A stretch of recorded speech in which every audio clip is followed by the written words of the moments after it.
What is meant by Code of Ethics?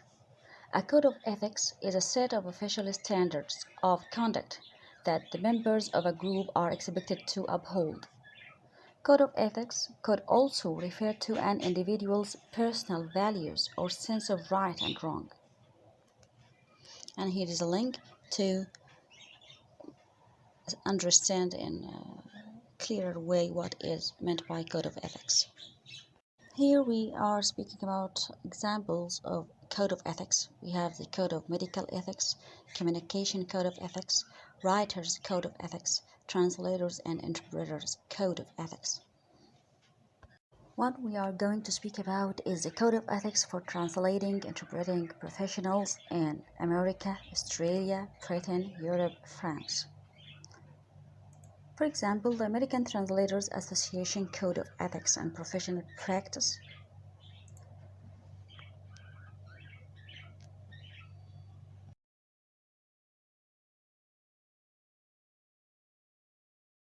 Professional translators and interpreters enhance their capabilities at every opportunity. How? How can they do this? By continuing education in language, subject field, and professional practice. They can achieve this by traveling frequently to countries. This will enhance their languages and cultural sensitivity. They can seek continuing education in subject areas, business practices, and other skills. The Australian Institute of Interpreters and Translators Incorporation, known as AUC. Interpreters and translators shall continue to develop their professional knowledge and skills. How? By maintaining skills and by training and practice. How can they maintain their skills? Maintaining skills by reviewing and re-evaluating their work performance, and also shall maintain close familiarity with the languages and cultures for which they offer professional and translation expertise. B.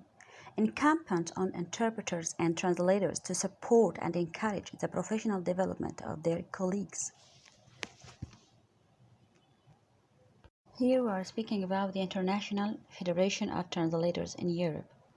Translators and interpreters shall keep up to date with developments in the profession and the relevant tools by means of continuing professional development. Institute of Translation and Interpreting ITI Code of Professional Conduct. Continuing professional development members should endeavor to undertake continuing professional development as appropriate in order that they can continue to offer the highest possible standards of work by maintaining and updating their language skills, subject knowledge, or any other skills or knowledge necessary for their work. Société Française des Traducteurs (SFT) possess the special knowledge and skills required to complete their work. Translation in Egypt. An Egyptian market can be classified as follows: agencies, governmental institutions, and freelancing. Agencies, we can have the Translation Gate, for example. For the governmental institutions, we have the National Center for Translation and Publishing. Freelancing, we have the League for Freelance Translators. We can take, for example, the governmental institutions, the National Center for Translation and Publishing. Here, it holds conferences. A conference was held in 2006 by a group of expert linguists interested in translation in order to generate new ideas and suggestions that would help in developing translation and translators' abilities.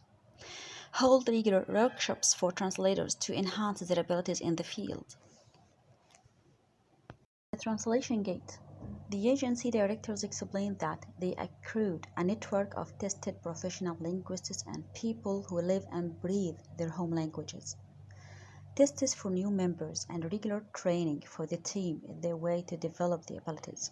The information is extracted from the translationdirectory.com. Freelancing. The League for Freelance Translators. Any translator who works individually with different companies or clients, his reputation is his capital. To keep it on top, he or she should develop their abilities continuously.